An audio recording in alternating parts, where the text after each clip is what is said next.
So in 2004, as most of you know, not all of you, but most of you have been around for a while, know that I took over running Kennedy Inner Circle and became Glazer Kennedy Inner Circle, and then we immediately offered a level of coaching which is Gold Plus telecoaching. How many of you in the room are members of Gold Plus? Yeah, that's what I would have thought. So if you turn to page 180, you will actually see the sales letter in there that provides the Gold Plus. Oh, I said 180, but that must be a mistake. 178. Now, I'm sorry, it's not. 186. Let's try that. It helps when I put my glasses on. 186. It's called a letter of regret. And this is a telecoaching program. We've been providing it since 2004. We now have about 460 members in Gold Plus telecoaching. The investment for that is $240 a month. And for that, there's a whole list of benefits that in the letter that people get. But they get a one-on-one. They get a group call with Dan and I each month. Either it's just Dan and I, or in most months we have a guest expert on the phone with us. At the end of the call, we also open it up for Q&A. We send out a CD of the call afterwards, which is critical on a telecoaching program to send out a CD of the call. You must do that. If not, you're going to have a lot of dropout. We also add with that a gathering once a year where Gold Plus members get to come together. Initially, it was designed in a way where Gold Plus members get to come together, and Dan and I put on a small program, and you got to ask questions of Dan and I. What we actually found out after it's kind of just by observation, we discovered the fact that what Gold Plus members really want to do is get to know other Gold Plus members. So we added a couple additional programs to that throughout the year, where our gatherings, people get to get up and introduce themselves, and then people can go seek out each other and work out how they can network with each other. So that was a very important lesson that we learned. Also a lesson, I think, for many of you to think about is a lot of the people that are in your programs, they want to be able to rub elbows with each other as much as even get to know you. And then we give them other benefits such as Gold Plus inserts in your newsletter that you know about. We have some special times that people can call in for the Gold Plus membership in order to ask questions of Dan and I throughout the year. And they also get the largest discounts on any of our events. So those of you that are in this room here, you've got a larger discount by virtue of the fact that you're a Gold Plus member. In most cases, people that attend our events, the membership almost pays for itself by just the savings that you get by attending events. So that's how that program is kind of structured. We also in Glazer Kennedy Inner Circle, I do some of that one-on-one 2-hour thing for the $2,000 fee. I mean, the problem with that with me now is about a 6 to 9 month wait before Sherry can find an hour on my schedule in order to put those in. So people are often asked to wait. We got an amusing, we get some amusing ones. Like last week, somebody called up the office and said, I'm a gold member and I'd like to buy 15 minutes of Bill's time. How much does that cost? So Sherry called him back and says, you can't buy 15 minutes of Bill's time, which is another important lesson. Is you've got to structure what you're willing to provide. In my particular case, I used to sell an hour of telecoaching, and I found out that one-on-one telecoaching, I actually found out that the 2 hours is a much better way to go. First of all, it's $2,000 as opposed to $1,000. And secondly, it's a much better call because I'm preparing the client before they get on the phone, and I'm prepared before I get on the phone. So that's a way to structure those. We also have on page 174, we have our two international now mastermind programs. We have Info Mastermind. Who here in the room is an Info Mastermind member? So I got 5 of you in the room in the Info Mastermind. And then we have our VIP program. Who was in VIP? I got 3, 4, 5, 6, 6 in the VIP in the room. So these are programs where we get together 3 times a year in a true mastermind session. And we basically, the basic format is, as long as I can keep everybody, I can ride herd on everybody, but the basic format is everybody gets a turn in the room to go around to somewhere between minimal 30 minutes, usually closer to 45 minutes, occasionally an hour if it's a really a big issue, where everybody goes around the room, talks about what's happened in their business since the last time we've met, what's working in their business. That's the second thing they talk about. And the third thing is what do they want to pose to the group in terms of challenges they have or questions they have or where they need help. The last part is where we spend the largest amount of our time, but as you can imagine, when we talk about what's working in your business, everybody's ears perk up because they want to figure out what's working in your business so I can take it into my business. And big breakthroughs happen here, and looking around the hands that went up, I know all of you, or just about all of you, had big I don't want to mention what they are because you may not want me to disclose some of your big breakthroughs, but mostly everybody has close to a doubling of their business within a 1-year period of time. So really a very, very valuable types of groups. And as you can see, there is, I showed you all the different benefits of that's included in there. So for those of you that want to figure out how to structure a group like this, you can see the kind of benefits that we provide to this. I mean, in our particular case, last year we had about 100 applicants that we turned away. Big demand for groups of this size. And then the next thing is, because we had such a large demand, on page 178,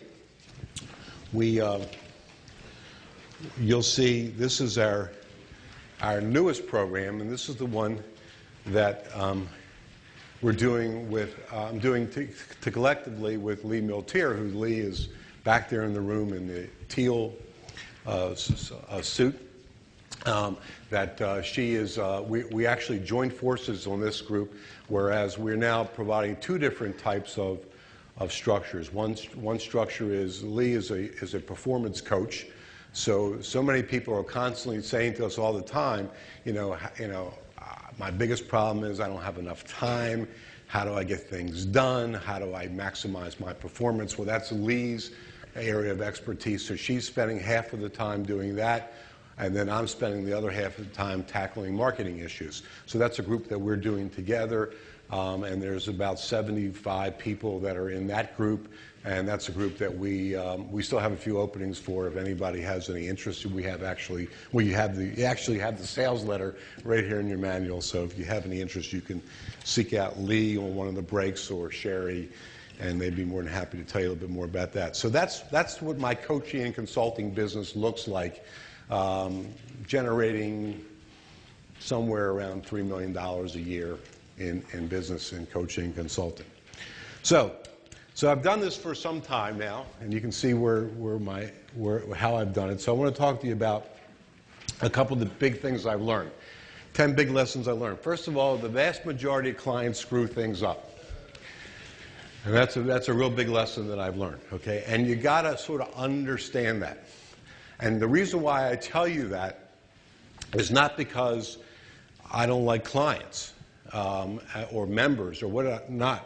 It's just the fact that you can't allow that to affect you. That's a real big thing. It's because you have a real vision in your head of how things are supposed to work or how they're supposed to go back and do things. And in most cases, they don't do it the way that you had a vision for them to do it. And so you just got to get past it, because if you can't get past it, then you're going to hate doing coaching and consulting.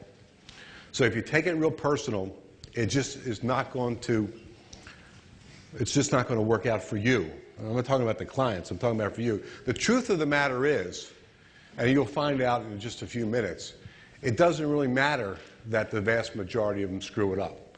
First of all, if the vast majority of them do something, they're going to get a better result than they had they not done something. And then there's actually the other thing you'll find out in just a few moments is there's various reasons why people are in groups or become clients. The second thing is You must get over the attitude that you're responsible for their results, which kind of links to number 1 and number 2. They kind of link together. So because they screw it up, you just can't feel responsible for their results.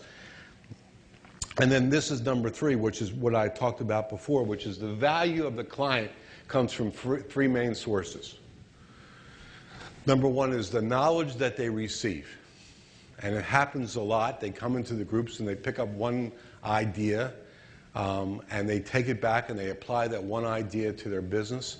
And it has a huge growth to their business. So the value, and a lot of people are in the groups because they're there for value. Another reason why they're in the groups is the ability to show off. And this is a big thing, is the ability to show off. And you can't, not only can you not forget this, but if you don't allow it, you're going to have people being unhappy in their groups. They have to have, some of them, not all of them, have to have the ability to show off. I've said this before, I've said it many times. Being an entrepreneur is one of the loneliest jobs in the world because it's real hard to really share with other people, what's going on in your business. I mean, if with your employees, if you're showing off how well your business is doing, then the first thing that happens is that they want to have a raise. That's like a terrible thing. So they have really no place to show off, and so a lot of people really need that. And those of you that are in here that are in one of my groups, this is true. We got people in every one of those meetings that are there just because they want a spot to show off what's happening, and that's good. There's nothing wrong with that. And then the third thing is they need a place to belong, which again goes back to this whole thing is people are lonely. And where the hell are they going to talk to anybody about what's going on in their business? So you can't confuse the two. Showing off is different from place to belong. Some people don't need a place to belong, but they need a place to show off. And some people don't need a place to show off, but they need a place to belong. Some people need both. And a lot of people, the best ones, are doing all 3. And there's nothing wrong with that at all. But that's the reason why, that's the 3 main reasons why clients join your groups or become clients of yours. Number 4 is you can't forget to constantly cover the basics. And that's a real big thing about being in the coaching and consulting business, is that what happens is that when you're working with clients, either in the large group format or one-on-one, what happens is you assume that because they're in this relationship with you, either in this group or one-on-one, that they understand everything that happened to get them there. And a lot of times they don't, or they forget it, or the basics are some of the things that generate some of the biggest incomes to them. So you can never forget to go back and to cover those basics. Number 5.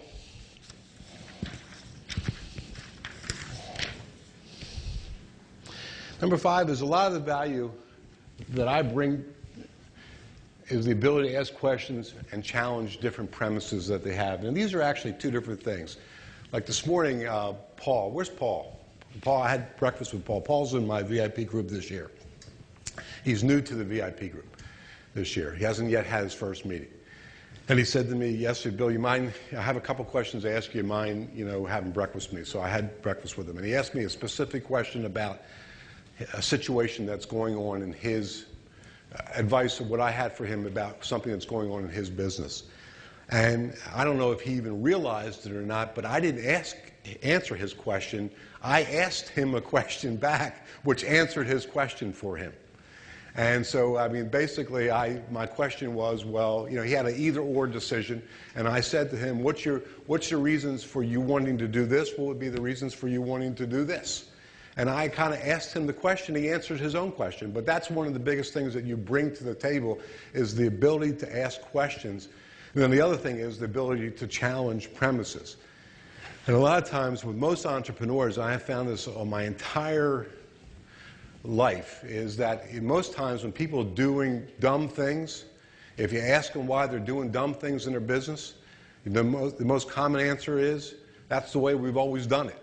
And you got to get people to get past that And a lot of people just keep doing things over and over again because that's the way we've always done it. And when I think back at my own retail menswear business, we had a lot of those things we always did because we always did it. And it was, we had I had a constant, I needed oftentimes fresh eyes to come into my business and to say to me, hey, you don't need to be doing that, and those are big things that a coach or consultant brings to a business. Number 6 is, and Dan kind of mentioned it, actually Dan mentioned it yesterday more emphatically than I thought he would have mentioned it, but was the best way to get clients is through speaking. And whenever you speak, you can always get clients if you want to get them. Now, Dan and I are sort of in the client repel mode. We try to repel as many clients as possible right now. But if I wanted to, whenever I go and speak, I could just pick up another half a dozen clients anytime because they swarm you at the end. They got questions for you. And if I wanted to, I could structure my answers to my questions to lead to a client relationship if I wanted to. Now, in most cases, I don't want to do that. But if you want to do that, if you're looking for clients, speaking is the best way to go out and get it because you are positioned as the authority up there and they just come and they just gravitate to you. And because you're in front of the room speaking, it's your position as somebody that knows something that they want to know. They want to know that information. Number 7 is the more you charge, the more value your advice. The more you charge, the more they value your advice and implement. And this was, that's like really good news for everybody who's in the coaching consulting business. And you just got to remember that. And any time, and I'm kind of guilty. I wish I was like at Dan's mode on this. I can't do what he does, but I'm still like guilty of like when I out with a friend of mine who I care a lot about, and I see something really stupid, I like mention it to him. And that's like, and I tell them like how to fix it. And that's like a really bad thing to do. First of all, it's like free advice, and they value it as free advice, and it means nothing to them. And it's still hard for me to get past that. And however, it's not good for them. It really is the kind of situation that the more I would charge them, if all of a sudden I change it right now to a relationship where I'm charging them $1,000 for this piece of information, the much better chance that they'll listen to it and implement it. So you got to be actually, not only is it good news for you because you'll be making more money, but it's good news for the relationship. Because if you want them to value the relationship and implement the relationship more, you need to really charge more for it. Number 8, another big lesson I learned is it can lead to as much work as you want it to. So again, if you're doing the coaching consulting business, I mean, every time I do my time right now is just very, very limited. But if I wanted to do a lot of copywriting work, every time I am in a VIP meeting or an info mastermind meeting, people come up to me all the time and say, Bill, I need a sales letter. What's your time frame? What do you got available? I know Dan, same thing happens to Dan every time he's in one of his meetings. They're swarming him. LeGrand is all over Dan. Dan, I need 18 sales letters for 18 different niches. I don't care how much money it is.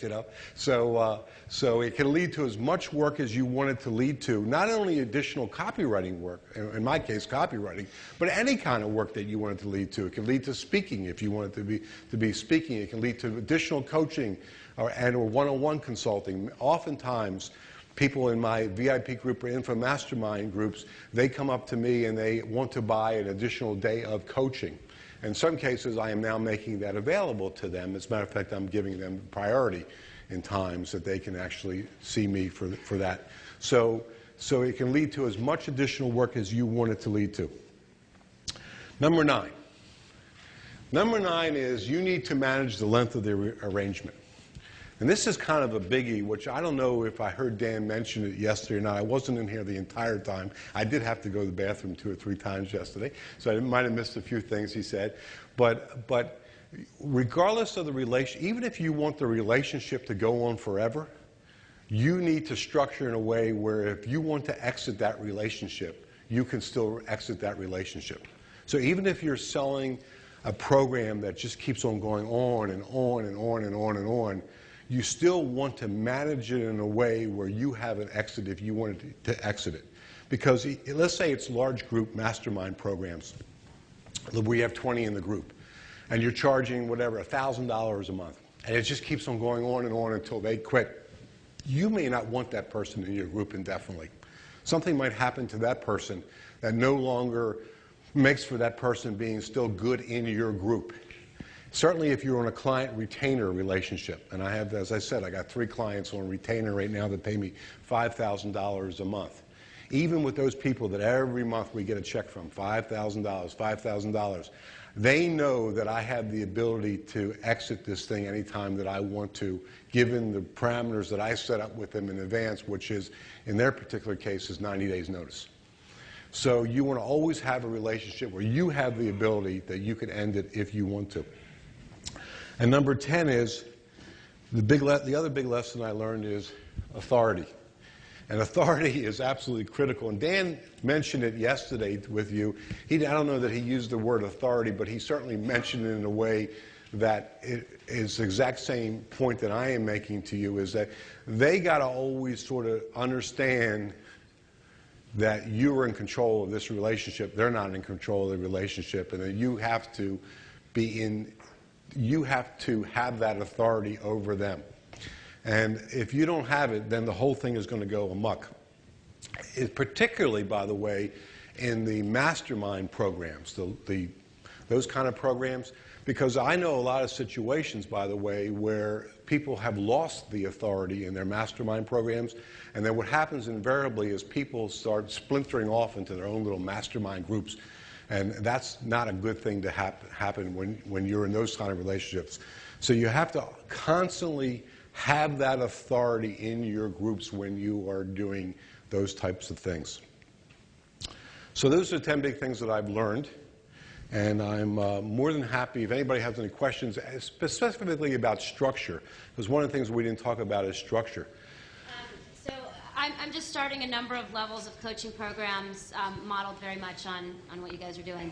And I'd like to be able to make some projections about how many people will be in each program at each level based on how many come into the funnel. Any idea on how to do that? No, because I wish I had a better answer for you, but a lot of it depends on prior relationship. So as I said to you, maybe I didn't make it as clear. At Glazer Kennedy Inner Circle, it's actually easier for us to sell coaching, and we have to provide less in terms of guarantees because of strong prior relationship. Whereas in my BGS marketing system, since I sort of semi-neglect those folks, I don't have the same relationship, so I have to work harder to get them in the coaching, and I have to give them more of a guarantee. Now, in your particular case, only because I know a little bit about your business from the 3.5 minutes we discussed in the back of the room this morning, which is more to find out if Dave D was doing a good job or not. That was really my intent, but you don't have you don't have a real long prior history with these folks. Right. So in your particular case, I would consider this idea of giving some kind of a strong guarantee. Oh, yeah. And with that will make the sale much, much easier. The other thing I would tell you is this, is if you're different levels of coaching, I would clearly only start with a maximum of 2.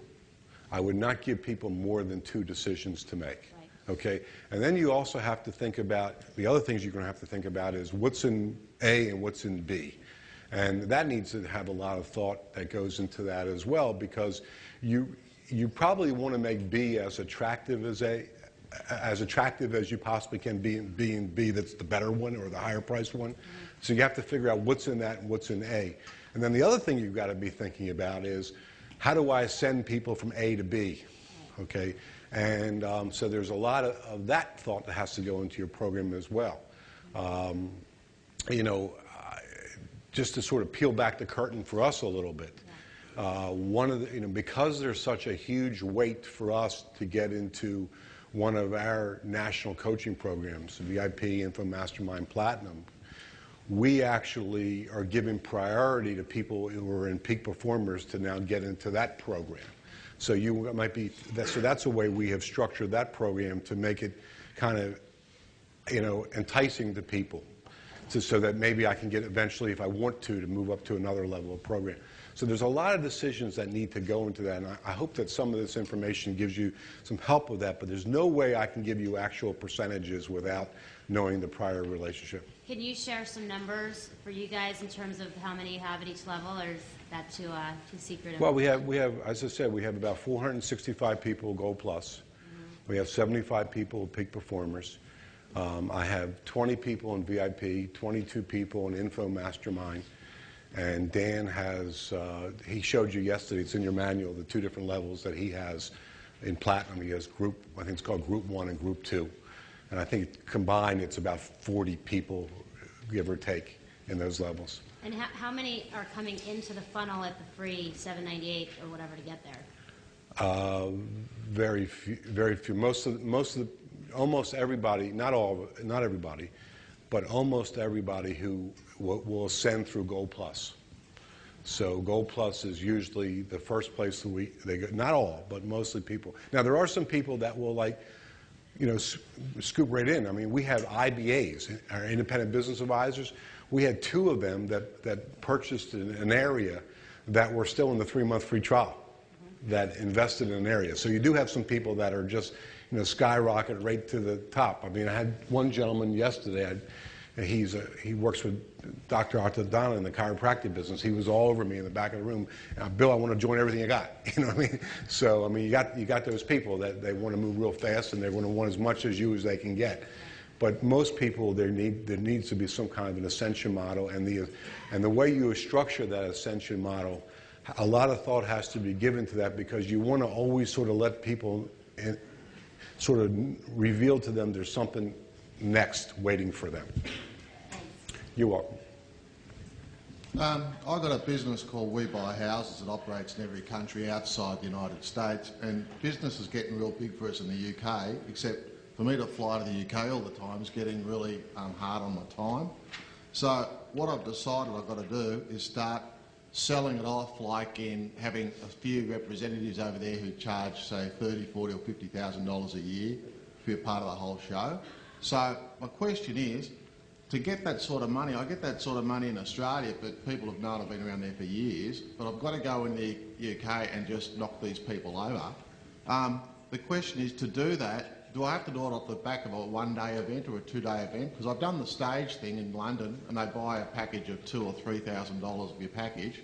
But heck, it's a really slow way to then keep flying back over there to get a few people at the big dollars. I want to get a few people in the UK at the big dollars and then they can license out under them.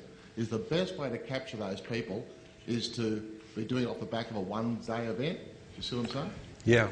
Well, I mean, it's a good way. It's not the only way, but I mean, certainly going over there and doing an event over there and selling them into this program is a good way.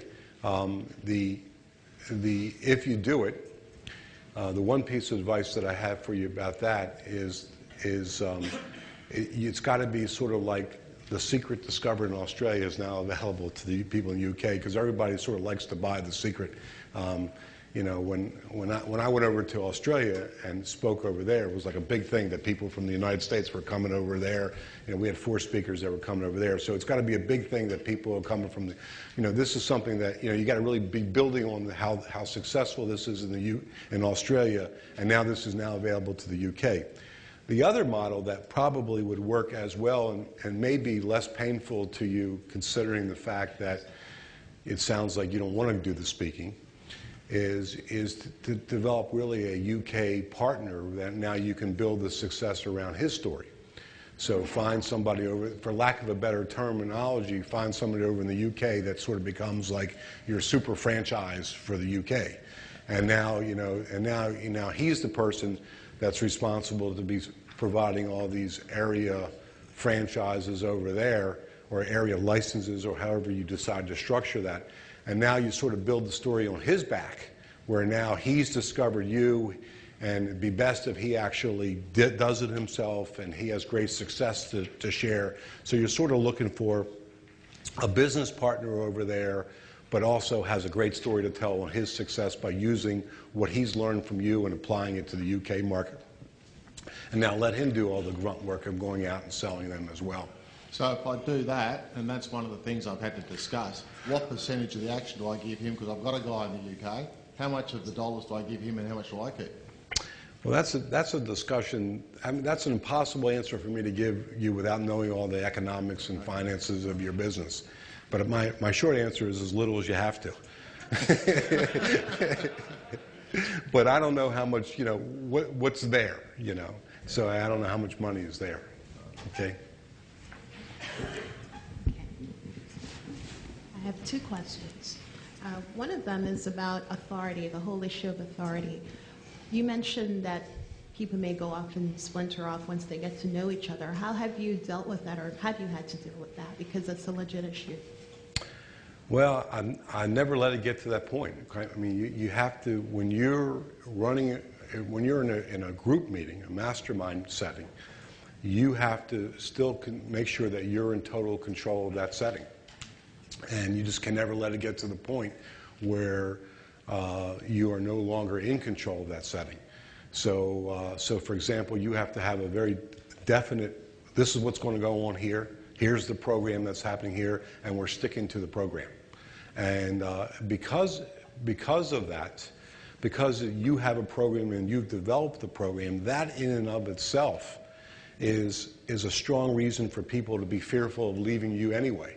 Because, you're the one that developed the program, and now, every time, Bill comes, or every time Marlene comes, she's got something that she's bringing that only Marlene has. Okay? If you're answering the question specifically to your mastermind groups in your IBA area, you have two things. A is you've got the Dan Kennedy story and the Dan Kennedy DVDs and the Dan Kennedy program for that day.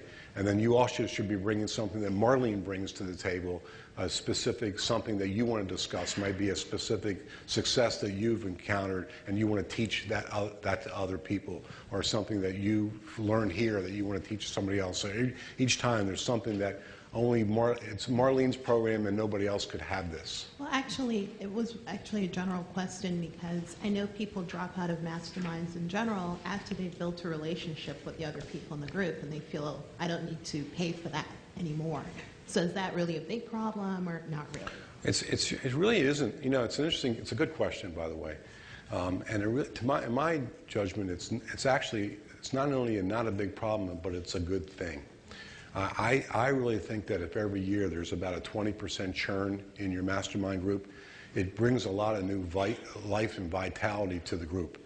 I've been a member of the Platinum group now this is my 9th year, and I've always enjoyed when we had new members into the group.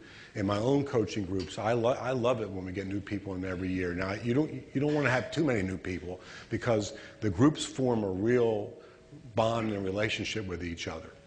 But about a 20% churn is very, very good for the groups. Okay, great. And my second question is regarding... That was 2 questions. This is your third question. This is a bonus question. This is a bonus question.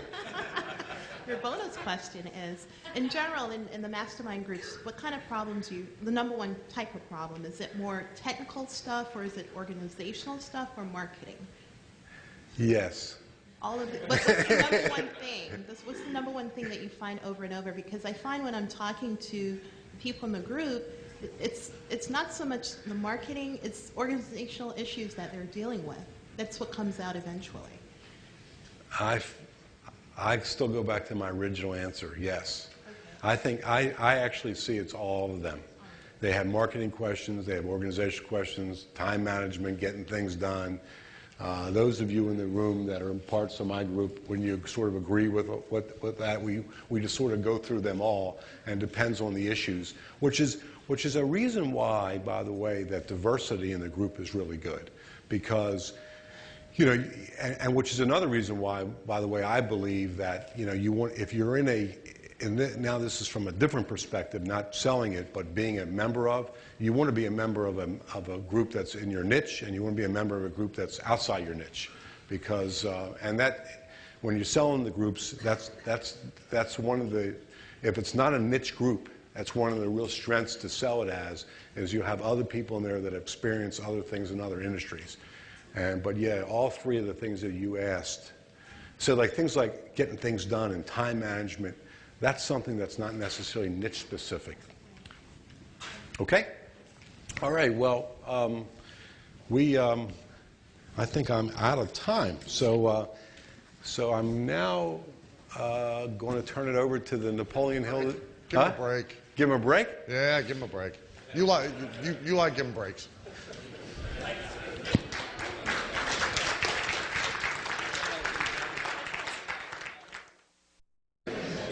Okay. Let's see how fast I can contradict whatever Bill did and get us both in trouble, shall we? By the way, if you're speaking, you do not want to do what I did this morning. You do not want to skip the speaker in front of you unless you are really, really, really certain of what he is likely to say, because countless speakers have been embarrassed by marching in, having missed the speaker or speakers in front of them, and having anything happen from literally contradicting what the person prior to them said to telling the same joke. And you want to fall flat in front of an audience, boy, that's the way to do it. And so you'll see pros, you'll see amateurs do it all the time because they're lazy. So they're out in the hall, they're up in their room sleeping, they're, you know, whatever they're doing. If you watch pros, Super Conference, Jim Rohn, I think he was probably in the room the whole day prior to the evening he spoke. Zig was there from the beginning. McCann came down from the very beginning of the morning that he spoke. For the most part, it's not so much that, like, Jim Rohn wanted to sit in a seminar for a day. At his age and experience level, he's probably done that enough. He wanted to make sure that there wasn't anything going on that he was going to get in trouble with or look stupid doing when he got his 2.5 hours in the evening. So just as a little side tip, because I find there's not much risk if you guys like modeling and copying what I do. Most of you aren't real good at that, but you know, it occurs to me if somebody is going to do it, they're probably going to model the thing that I showed them that they shouldn't do. So just as a tip, you know, you want to at least hear the guy in front of you, if not a couple guys in front of you, unless you are very, very, very certain of what they are going to do. You see, in Bill's case, I know there's like no risk of us telling the same joke because he's not funny. And I'm pretty sure what the material is going to be. But otherwise, you know, you want to be up here. You want to be up here first, and you want to pay attention. Also, by the way, you can usually the flip side of that is the positive, is being able to build on what somebody ahead of you has said if you are speaking. You don't want to derail a pat presentation that you got, but you know, a sentence here, a reference there. So if somebody has already planted certain seeds with them, you know, so at the Peter Lowe events, I didn't change that presentation but 10 words in 10 years, but it made a difference to me if Hopkins had been on before me or if Hopkins had not been on before me. And Tommy only did about 1/3 of the events. I did all of them. So I didn't need to go over and hear him. I know Tommy's talk. But I needed to know if he was there or not, because there were certain things then I didn't want to do. And there were certain references I wanted to make back to what Hopkins had already said, because it allowed me to build on something that had already been done by a credible authority figure that they responded to and liked. So if you're out speaking, you know, you don't want to be out in the hall kibitzing you don't want to get there 2 minutes before you go on. You want to pay attention to who's on the program ahead of you, and if possible, you at least want to hear the one who's on immediately before you, so you don't do anything stupid or embarrassing, and maybe you have an opportunity to do something smart. When I used to do a lot of speaking, and I used to care a lot about the results, and I wasn't going to like go sit through a day. If I was like an evening speaker or something, I would, and actually what reminded me of this is your reference to Fernandez. I mean, that's the 80s, right? PMA? Yeah. I was speaking at, doing a lot of speaking at PMA conferences for chiropractors. A guy by the name of Dr. Pete Fernandez, who at one time had probably the biggest, before, again, we were calling it coaching, he probably had the biggest coaching program anybody's ever seen, with really incredible ascension, and percentage above base, which we'll get back to again when we do how you get paid. Probably the funniest thing about Pete's coaching program was the ascension got to the Knights of the Fernandez Roundtable thing, and Pete actually knighted him at the events with a sword. And these are doctors, by the way, remember, so that, you know, recognition. And, but so I used to do a lot of speaking at those events, and the last thing I wanted to do was go sit through, you know, the 2 days before I got there. So I mean, I acquired the tapes and the CDs and the products of almost everybody who was a regular on that circuit, and made a point of, you know, hearing them or getting them transcribed and skimming them, so I had a sense of what everybody else was saying to them. Again, for the two reasons. Number one, you don't want to look stupid. You don't want to really get in a spitting contest with somebody if you can avoid it. So, you know, if somebody is, if his main ad guy is teaching everybody white space, better I should just avoid that issue if I can, then, you know, deal with it. And I'm looking for something I can build on, make my position even better. A couple miscellaneous items before we pick up where we left off.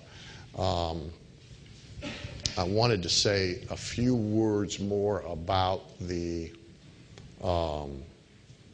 issue of deception by omission or exaggeration. And so let's take exaggeration first, because I didn't hit on it yesterday, and I was just asked a question about it by somebody. So let's say you publish your schedule, as I mentioned that I did for many years. And so we would routinely, like, there's a sample, I forget what page it's on, but it's almost where we left off yesterday. There's a sample, I built a sample of my schedule for you now.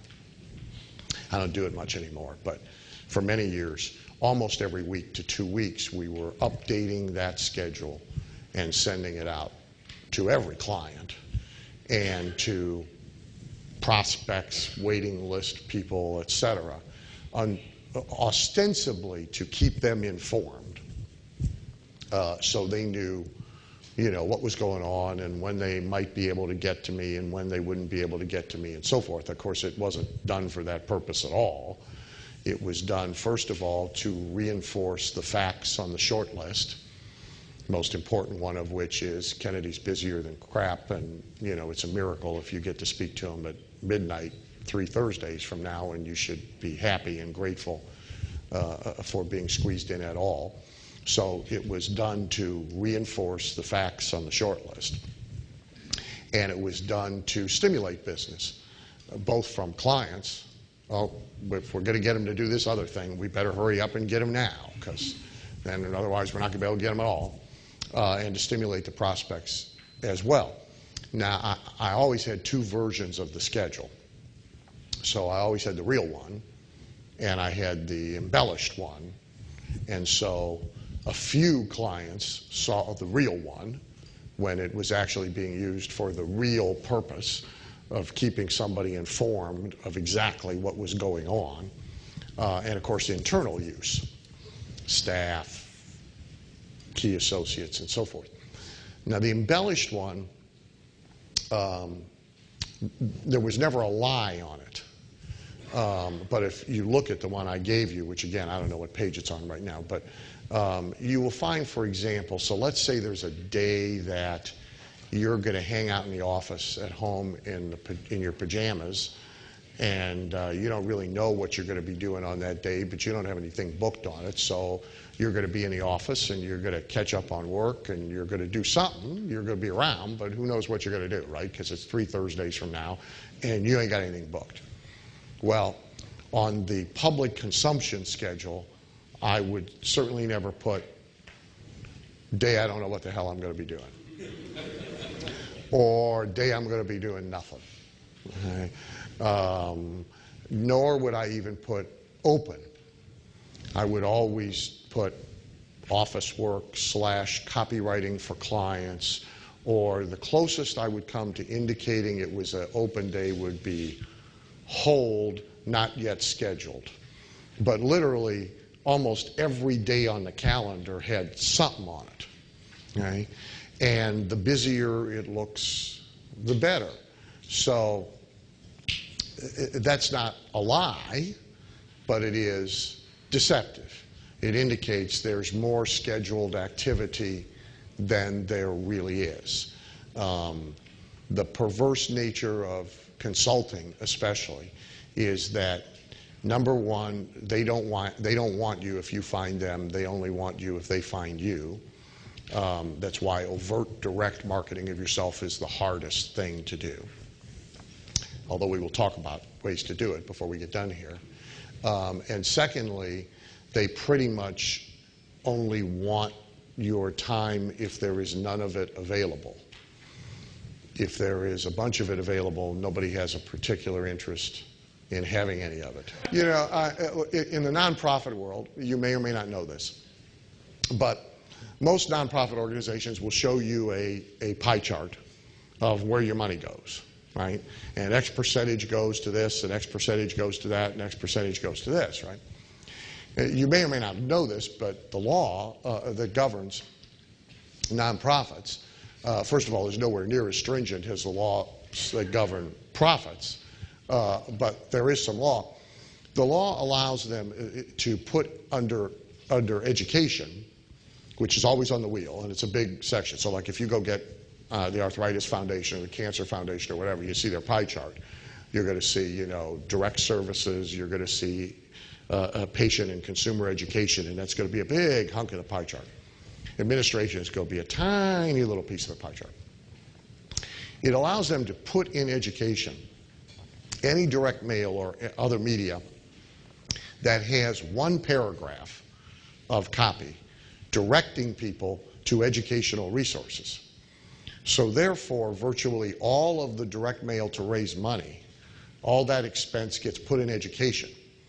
It doesn't get shown on the pie chart as money being spent to raise money. So they can spend all they got to do is put at the bottom of an 8-page fundraising letter one paragraph that says, you know, if you have arthritis, go to arthritis.com and access these resources. And 22 million people have arthritis, and there's 4 things you can do about it, and there's 6 home remedies that work, and they're all at the website. That now qualifies the entire expense of that mailing to be shown as education, not as fundraising. So what shows up as fundraising on the chart is only the things that you can't legally show anyplace else in order to minimize, because if you show people exactly what was going on, so 72 cents out of every dollar is being spent to get another dollar, and only 28 cents is left, and 14 cents of that's going to administration. See, if you reconstituted the pie chart as what it really is, and you look at it, you'd think twice about continuing to give money to XYZ Foundation, because administration's like 50% of the money that's left over after the money's spent getting more money. So they're allowed to show it. So the only thing that's under fundraising is like the expense for an event, you know, so anything that can be moved over in education. So if they produce a DVD that's all about raising money, so let's say it's about getting you to leave money to them in your will. Okay? All they got to have on that DVD is 10% of the minutes have to be direct education about how you can help whatever the condition is that they're raising money for, and the entire expense of the DVD moves over into education on the pie chart. It doesn't have to be shown as fundraising or advertising or marketing. It allows them to show a much better pie chart. Now, it's deceptive. It's not a lie, and it's not illegal. But the perception would be very different of people giving money to these organizations if we reconstituted the pie chart and didn't have the liberty to do that. Pretty much everybody in the nonprofit world is okay with all of that. In political fundraising, a lot of people, their attitudes would probably be a lot different if they knew two things about giving money to candidates. One is that when the candidate quits, whatever money is left in his campaign account that he hasn't spent, he gets to keep. And tax-free. So everybody was sort of annoyed in the last presidential election, those who supported him, that Gore actually finished up and didn't spend all the money. Well, that lays there now in case he decides to do something again. But eventually, if he decides to do nothing, it's his. Right? And so senators, if they and a good incumbent who nobody serious runs against him, and they don't have to spend a lot of money getting reelected, but they keep raising a lot of money. When it's all said and done, they may have $6, $7, $8 million unspent in their campaign account. Well, that goes in their pocket. So you may or may not like that when you support a candidate. It's not that nobody ever lies about it, but they don't tell you. I mean, so is it deceptive by omission? You know, if you put that as a disclosure statement on every request for money. The other thing, there is no law about second-party dealing. By that I mean my campaign for the U.S. Senate can get all its printing done by a print shop that my spouse owns. Thereby, the profit margin on the printing is going into our personal account. And we're making money on all the money that's being spent running the campaign. Now, there's nothing illegal about it. There's no law against it, other than that the charges have to be reasonable and customary. So the print shop can't charge $50 for something that should cost $5, but they can charge reasonable and customary fees with reasonable profits in it. So if the candidate gets a self-published book done, and his brother-in-law owns the book printing company, as long as the charge is reasonable and customary, the profit goes to the brother-in-law, who he had to support anyway, so better he does it with public dollars rather than private dollars, right? So now, if that was all disclosed, would people feel differently about, yeah, but it doesn't have to be disclosed. So it's deception by omission, by non-statement. Everybody draws their lines about all this stuff situationally. Everybody's got a moving line. Anybody in here that says they got a permanent line, or anybody who tells you they got a permanent line, they don't. You make these kind of decisions as you go. And we all do, right, make these kind of decisions as we go, right? So Bill tells you they decided to sell the CDs last night and printed up the order form in the dead of night because everybody would want it, right? Now that happens probably to be absolutely true. There was probably no advanced thought to this. But would it matter if there was? Right? Well, you got to decide that for yourself from both sides of that equation. Would it matter if that was a gambit? Would it matter? Doesn't really. It might matter in effectiveness, but does it matter to the end user who's getting the CDs? It's like a teleseminar that is replayed and pretended to be live, and the people believe it is live because they more show up that way. But it's not live. So is that deceptive? Obviously it's deceptive. Now, it can be blatantly deceptive. It can be deceptive by implication and assumption. It can be deceptive by omission, but it's deceptive. Okay? What's the end result? Well, the person on the line has the exact same experience they would have as if the teleseminar was live. If they think it's live, and it sounds live, and it behaves live, and people get to ask questions, and they're pushing the star button and they just don't get through, okay, they have entirely the same experience as if you did it live. So, is there any harm? No. If they buy from it, were they cheated or defrauded or any of that in some way? No, because if they had bought from it live, the end result's the same. They pay the same price, they get the same stuff, they get the same value out of it, whatever value it is that they go get out of it. But in theory, the only truly non-deceptive thing to do would be to fully disclose this is not a live somebody come on at the beginning. This is not a live teleseminar. Everybody should know this is a pre-recorded teleseminar. It was pre-recorded 322 years ago. The guy's dead, you know, et cetera. And obviously, you could hear the hang-ups all across the country. Click, click, click, click, click, click, click, click, click, as everybody left, right? So, you know, just a little bit about that. The second thing I would say is that it is important to understand everything that is talked about here has to be applied differently in different situations. And you have to give some careful thought and not just run off bull in China shop, especially if you got something that's working, and just change it all because you sat in a seminar for 2 days and you heard an example, or you know, you really got to think these things through. For example, there's a difference between local versus national. There's a difference between niche versus non-niche. In the case of the IBAs who are in the room, who are running local chapters, that's really sort of a catcher, a point of entry device.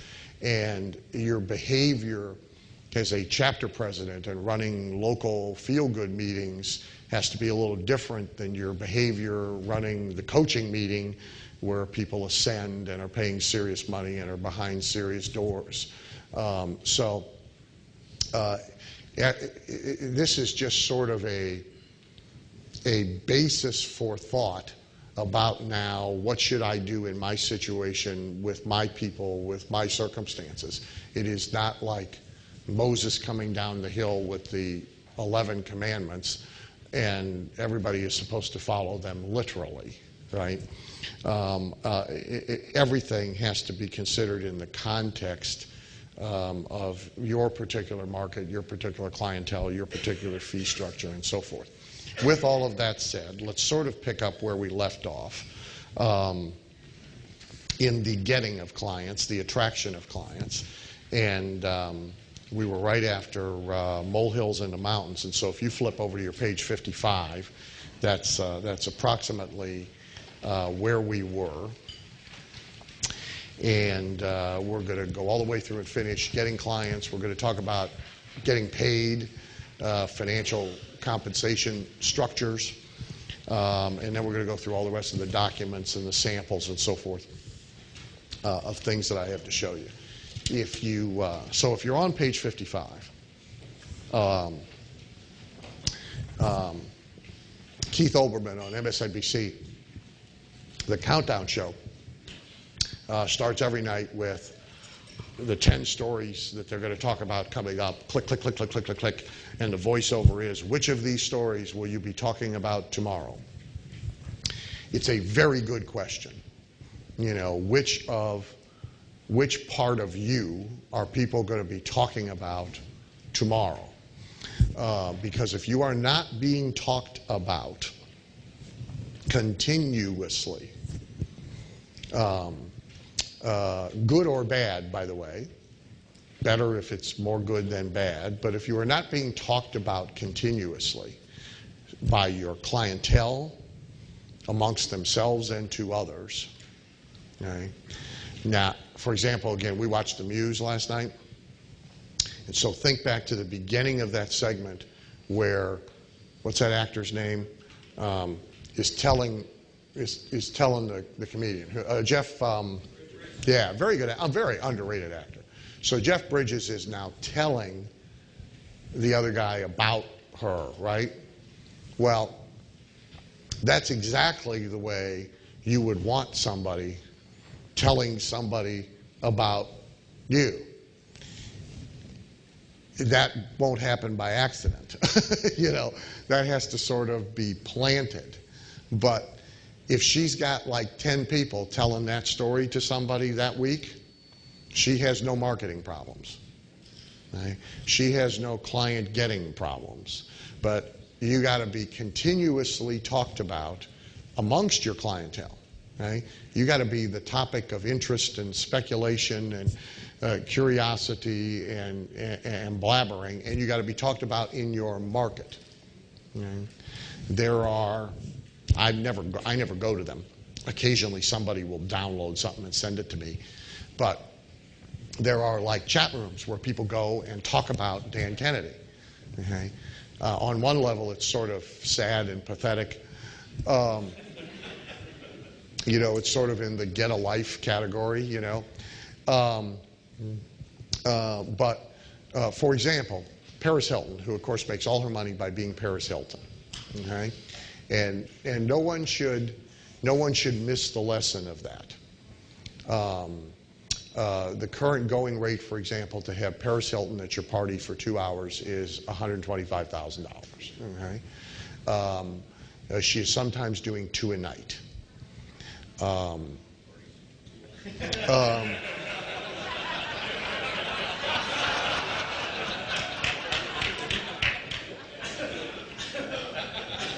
See, now where I was going to go is you can get Anna Nicole for less money now that she's dead. But see, both your remark and mine would be better off not said.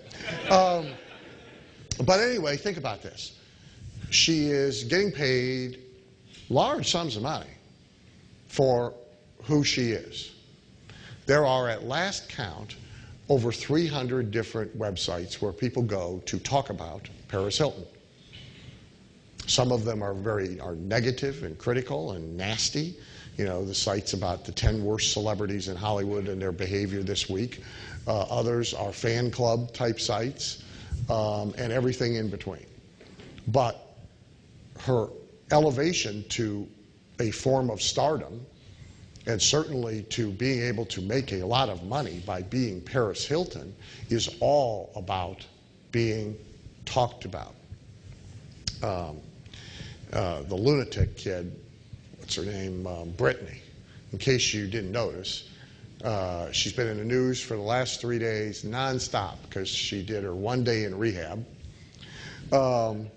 which is an all-time record. But it suggests a business, you know, rehab in 24 hours or less. We bring you in, we fix you, we get your ass out because you got to go make a movie. And I'll bet you could charge more for that than 6 months worth of rehab, and you get them in and out in a day. You only got to feed them 3 times. But she has shaved her head and gotten tattoos all over her head. Now, I don't know about the long-term strategy of all that, but she's the only thing being talked about on CNN. I mean, when I clicked on CNN last night, ahead of the story of the North Korean nuke negotiations, which might actually, like, affect us. I mean, look, I remember being under the wood desk, you know, doing the drill, which, you know, Lewis Black's routine about that is great, you know. That's the first time you realize that all adults are morons when you're a kid, right, is when they're putting you under a wood desk to protect you from a large flaming orb object that is going to descend upon the building. But I mean, ahead of the North Korean nuke story is Brittany shaving her head and getting tattoos. And what's everybody talking about? Right? Brittany shaving her head and getting tattoos. What does that do? Drives more people to all the Brittany Talk websites, sells Brittany CDs, sells Brittany records, sells Brittany t-shirts. So being talked about is a very important thing. And it is a big part of this business. And forgive me about names, but the gentleman who was just up here asking questions, who, yeah, with the funny accent, where are you? There you are. Yeah, he was talking to me on the break, and he's become the celebrated real estate guru, you know, in Australia, with a 50% mix of really good press and really, really, really bad press. You know, the evil, predatory guy bringing these rotten, sneaky tactics from the United States and stealing people's property for no money, and, you know, and teaching people how to be pirates, and on and on and on and on and on, right? And Yeah, remember our rule. Speak when spoken to. Remember? You got to keep him in a. He's like Tyson. You know, you got to keep him in a little box, let him out every once in a while, do something, put him back in a box. We had a client years ago who 60 Minutes did just this huge hatchet job on. I mean, it was just a massacre. Because, of course, the fool thought he could handle them. And so he spent all week with Mike Wallace.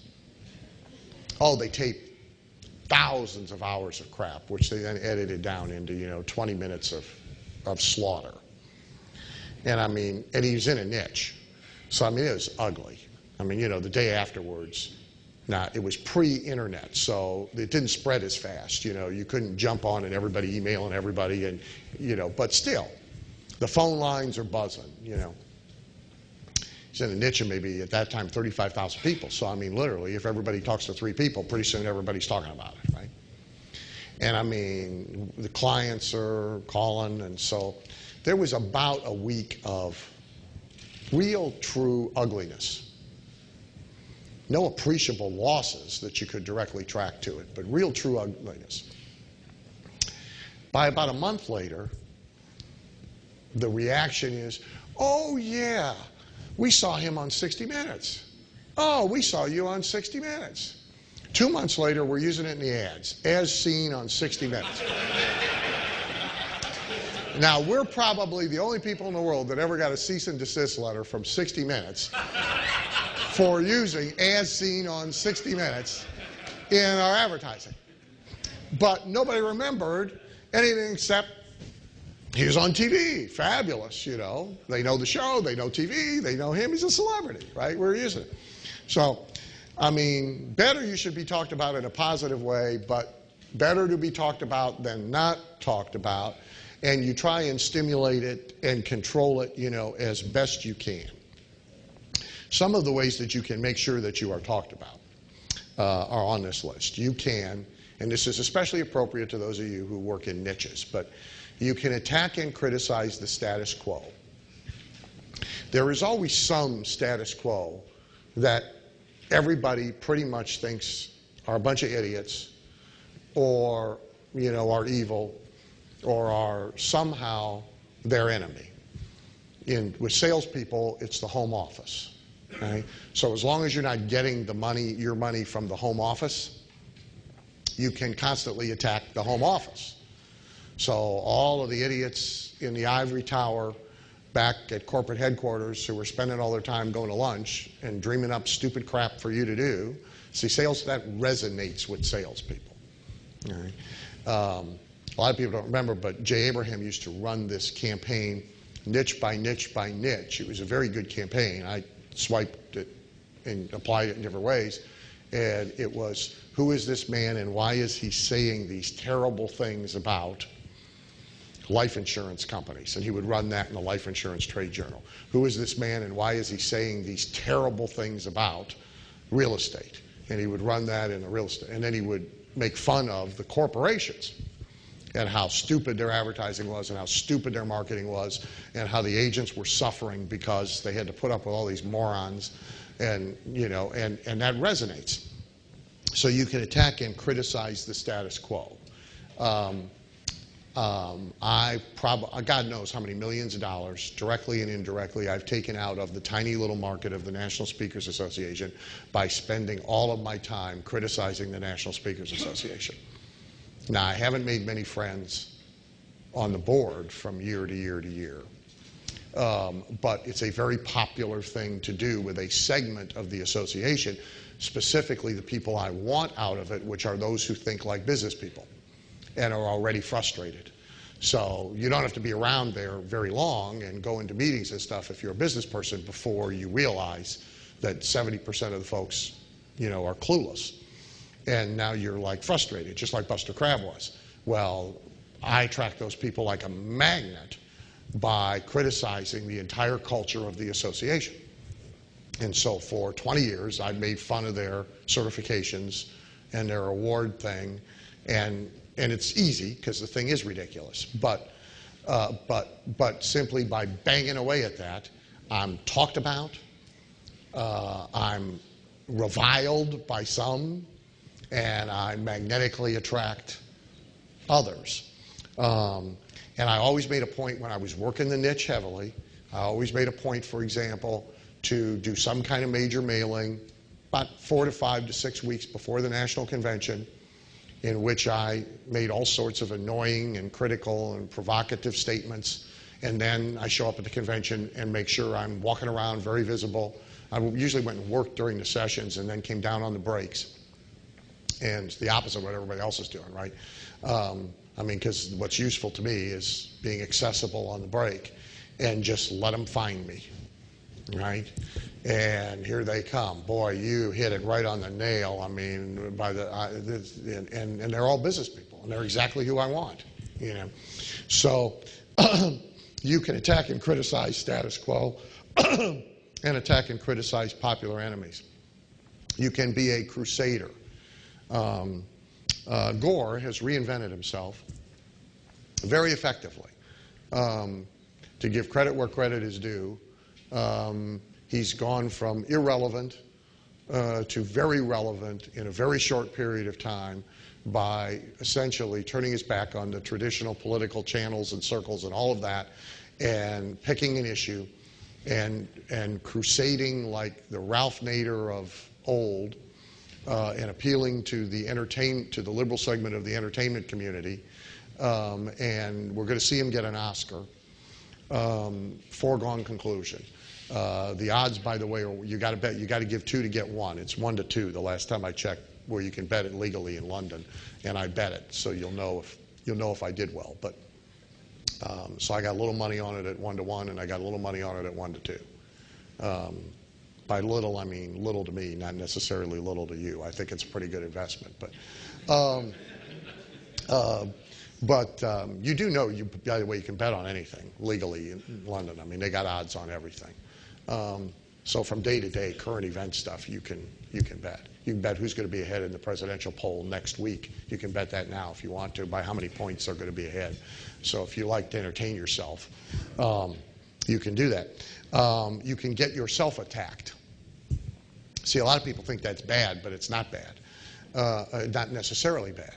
It's okay to be attacked by somebody that calls attention to you, to the people you want, who will like the fact that you're being attacked and will respond to you being attacked. Or in a big public way, think about Atkins.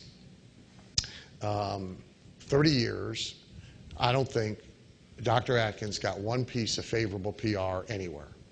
Right? He made his entire living and built his entire company by freely going any place he was invited. Talk shows, university lectures, medical conventions, and letting them all attack him. And Atkins got bigger and bigger and bigger and bigger. And the more the medical establishment attacked it, the bigger it got. Why? Because there's a bigger segment of the American population that doesn't like the medical establishment than there is that likes the medical establishment. So there's more people who think MDs are wrong than trust MDs to be right.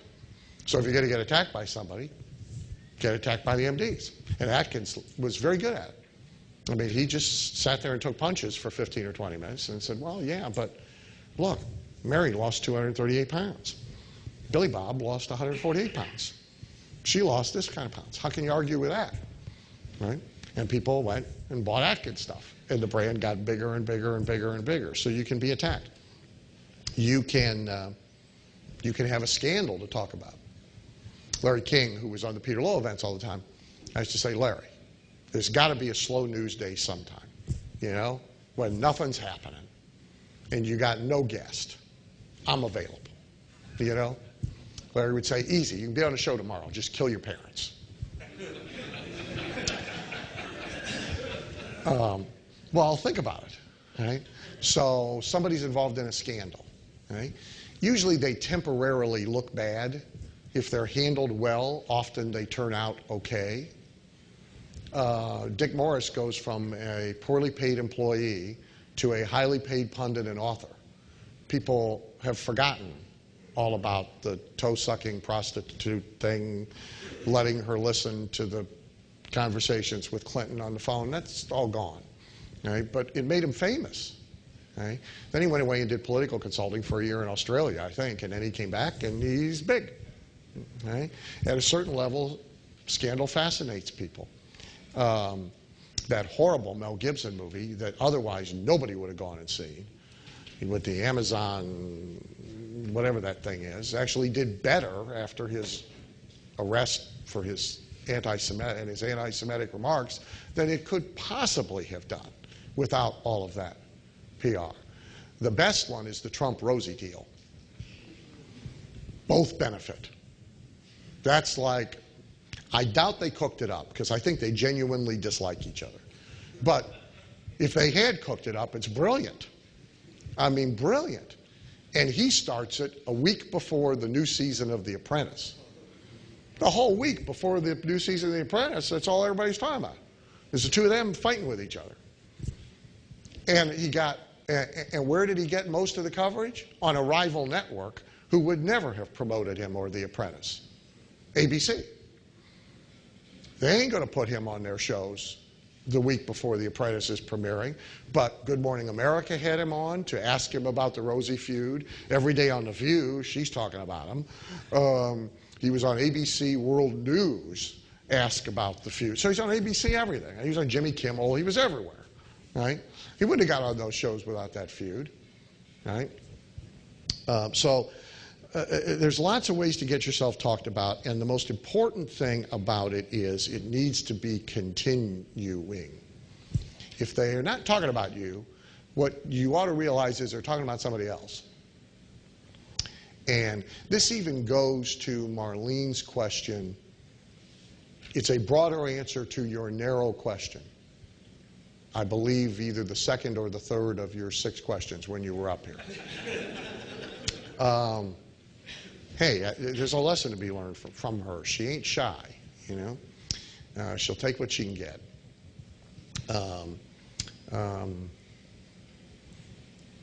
Pushy is good, especially for women. Pushy broads do better than non-pushy broads.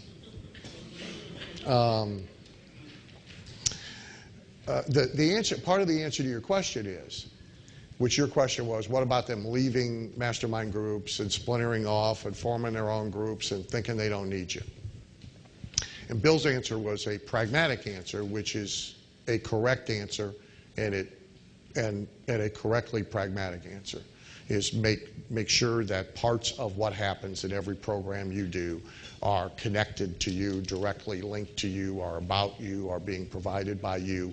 So there's some portion that obviously can't be replicated somewhere else. And there are people who have this problem. An information marketer I won't mention has had 4 in the past 2 years. Otherwise, very successful information marketer. But has had 4 different people go splinter and take people out of his group and form their own group. And, you know, why should we pay for this now? We can all get together for free, kind of thing. And they can all get together for free, except not with him. And now, over a period of time, they're coming back. You know, they're leaving the doofus who led them off into the winterland, and they're coming back. But the bigger, broader answer to this, layered over top of the pragmatic answer that Bill gave you, is that, again, keeping them is about a lot more than the core values of what they're getting from the thing by being in a group. Keeping them is as much about their ongoing interest and fascination in you in general. And so if it's you they're all talking about and they leave you, now what are they going to talk about? So you got to have them perpetually interested in you and what you're up to and what you're thinking and what your opinions are and, oh, what is she going to say next, and, you know, all of that, and then they won't go away. Even if the thought occurs to them, they won't go away. Okay, here's some examples of strategies to be talked about. Number 1, do out of ordinary things. Okay? Vacationing in China is much more interesting than vacationing in Dubuque. Now, Matt happens to have other reasons to go to China, but since he has reasons to go to China, he is able to use it and uses it to the hilt because most people don't go to China. So that immediately is a very interesting thing. And so every year for 2 weeks while Matt's in China, what everybody's talking about is Matt's in China. What's he doing over there? What's he going to bring back? Everybody's emailing each other. Matt's in China. Okay? I don't talk to him much. I don't work with him directly. I obviously don't get any email. I somehow know when he's in China. Why? Because people are telling me. Hey, you know, Matt's in China again for 2 whole weeks. I mean, now, if he was in L.A., okay, so what? Right? Yannick has this, adventure thing. He's forking over the money to be one of the first 100 that Richard Branson shoots up in space in a rocket. Okay? Now, I don't know when that's going to happen, but it's like not next week. So, it's relatively cheap money because you're probably going to get to talk about it for 2 or 3 years before it actually happens. In Platinum, we're all going to kick in $500 a piece and buy a life insurance policy.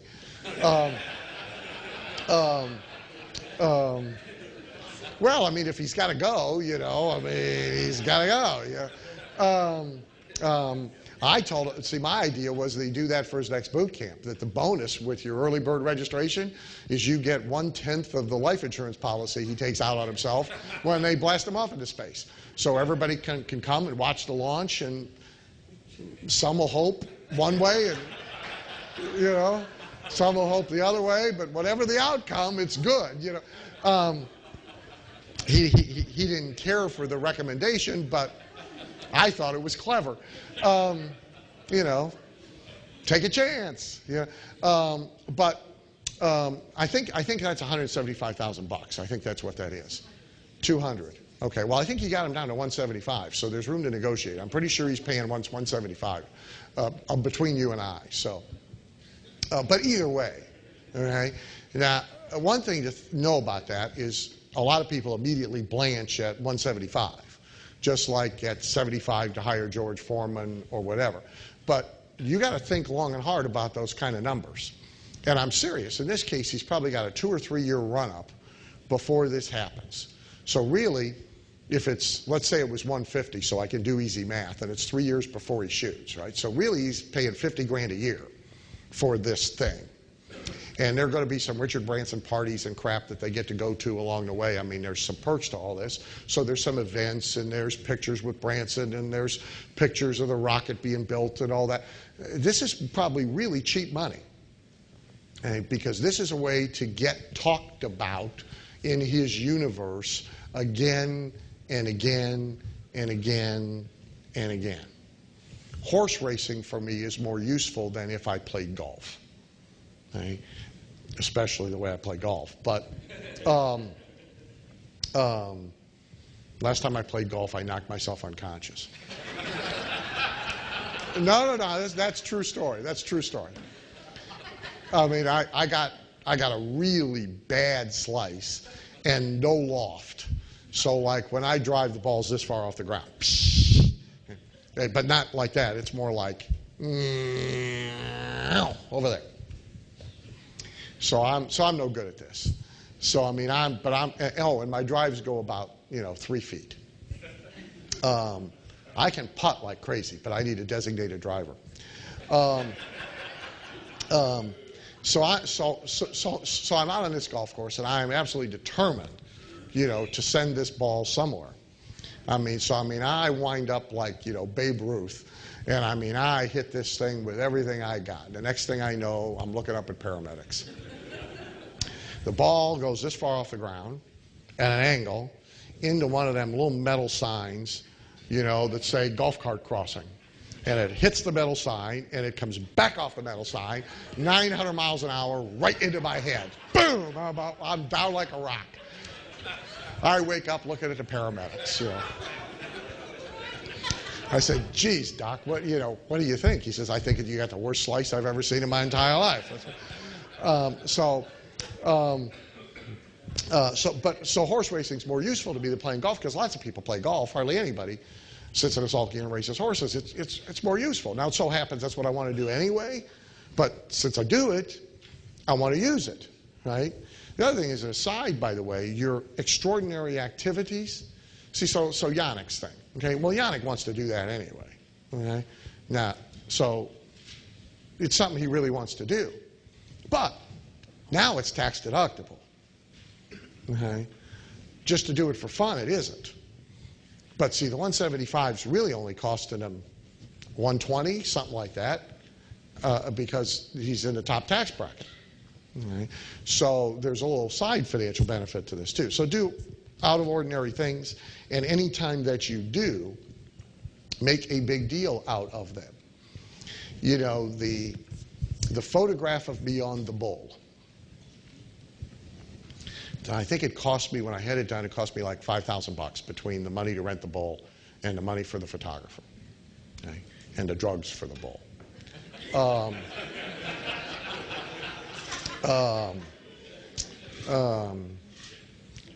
Courageous I are not, you know. That picture has probably, it's $1 million photograph. Easy, maybe more.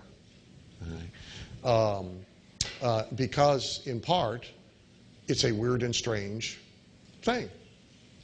I mean, of the 10 most common questions I get, probably one of them is always about the bull. From strangers, from clients, from people. LA seminar. We had a lot of first-timers at the LA seminar in December of last year. A lot of new people. Questions about the bull from everybody. Do you own the bull? Is the bull in your backyard? What's the bull's name? You know, what kind of bull is that? Big, white, huh? You know. What does that bull eat anyway? You know, I mean, how did you get him to stand still for the picture? Yeah. On and on and on and on and on. Now, you know, it would be better if they used their time and their opportunity to ask me a useful question, but from my standpoint, the bull thing was brilliant. Ordinary picture, standing next to Mercedes, standing next to airplane, lots of people do that. Okay? How many people got a picture of themselves sitting on a bull? Not too many. Okay? Now, I ripped it right off from a car dealer, by the way. That's where I got the idea. There's a guy in Phoenix, Tex Earnhardt, who owns car dealerships for years and sits on a bull. And the tag, he copied Cal Worthington, if you go far enough back to know Cal Worthington. And so Tex Earnhardt's sign off in all his TV commercials was, and that ain't no bull. And so in Phoenix, you saw it like 6 million times a day, and it like was implanted in my subconscious. So, but it's been $1 million picture because it's unusual. So do out of ordinary things. Make known your eccentricities. Back to the sort of list of facts. One of the things people know about Sam Walton, and it was more important, obviously, a few years ago than it is now since Sam's gone, but is Sam's never left, still lived in Bentonville, Arkansas, drove his old pickup truck, went down, ate at the diner, breakfast with the boys, just like he always had, no matter how much money he wound up with. Well, that's odd, you know. It's also only partly true.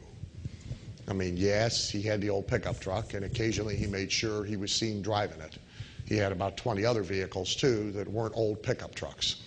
And occasionally he went and had breakfast with the boys, but it wasn't like he was daily down at the diner in the pickup truck. But that's like what people had in their heads, and that's what they talked about. When they talked about Sam Walton, they talked about that. It was useful to him, okay?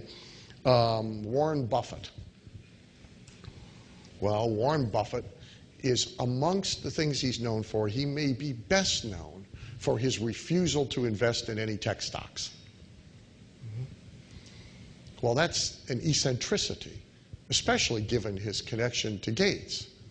But it works because we know it about him and because it is rather strange. Be associated with famous or fascinating people. We've talked about that, and we will come back and talk about it. Pick a public fight. We've talked about that. Trump learned a lesson from the Rosie thing. She's picking one a week, so is he. Okay, he's figured out this strategy works a lot. So he's picked a big fight with the city of Palm Beach, Florida, over his flag, which is a really good thing to pick a fight over, by the way. Did you see him last night on World Wrestling? Yeah. No, it was your World Wrestling? No. Picking a fight, one of them's going to shave your head, supposedly. Oh, okay. With the head guy there. Oh, with McMahon? Now, there's another useful thing about you mentioning that. So what he mentioned is Trump was on World Wrestling last night, and he's picked a fight with Vince McMahon, the guy that owns WWF, and one of them's going to shave their head or something as a result of all that. Well, if you don't watch World Wrestling, none of us saw this, right? And you might think, what the hell's the benefit to him with the wrestling problem? Well, you would underestimate the size of the wrestling fan base, number one. You would underestimate its demographics, because it is not all a bunch of Yahoo people who live in trailer parks anymore. It once was that, just like NASCAR once was that. But it is not that anymore. By the way, you know what the fastest growing segment of NASCAR fan base is?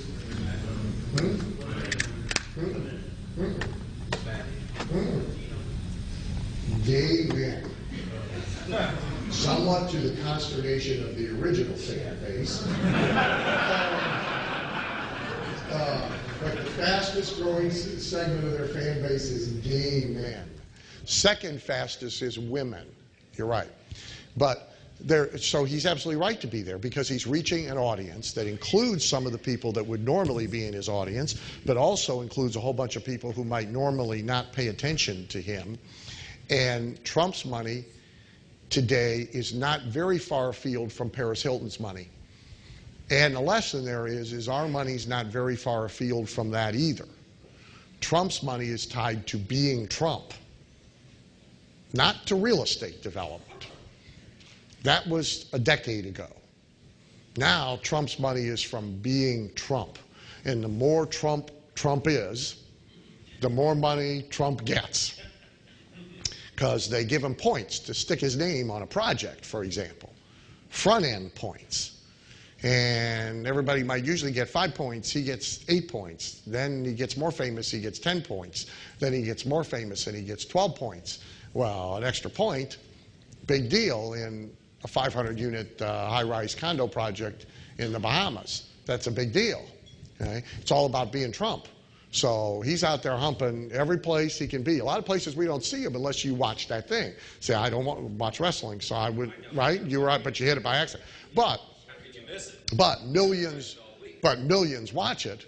And now some of them who paid no attention to him before are going to start paying attention to him.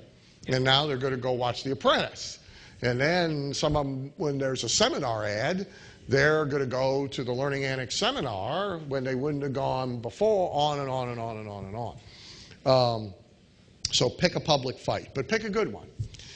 Perform amazing feats.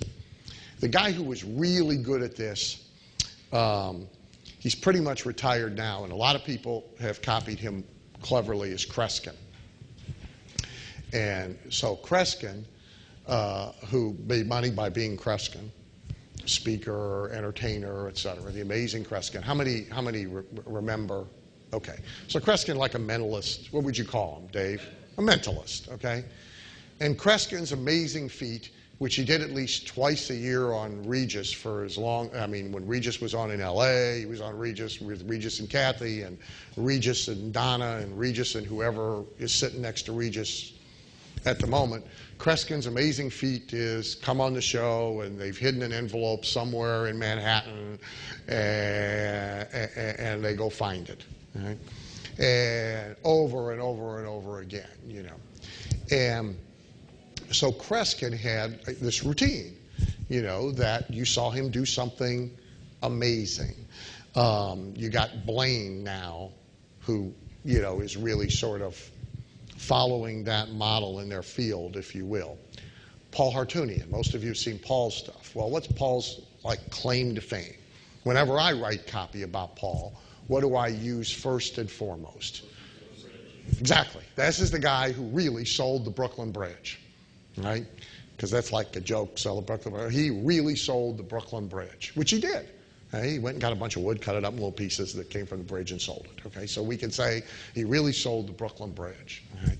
Well, that was an amazing feat. Now, I don't know if I think when he did it like actually to make the money selling the wood and wasn't thinking much further than that. But it ain't really a hard feat to replicate. Somebody's knocking down something somewhere every day. Right? I mean, so Robert Allen, the real estate guy. For many years, Robert Allen lived off of the challenge, right? And he did 2 of them for publicity. One is you can drop me in any city in America, anywhere, with $500 in my pocket, no contacts, no nothing, turn me loose, and 48 hours later, I will have bought a piece of real estate. And occasionally, the media would take him up on it, and he would do it. The other was, I'll take anybody off the soup line, a homeless person, anybody. And within 72 hours, they will have bought a house, right? And they would do that, and he would get massive PR from it and then use it in his advertising. So that's an amazing feat.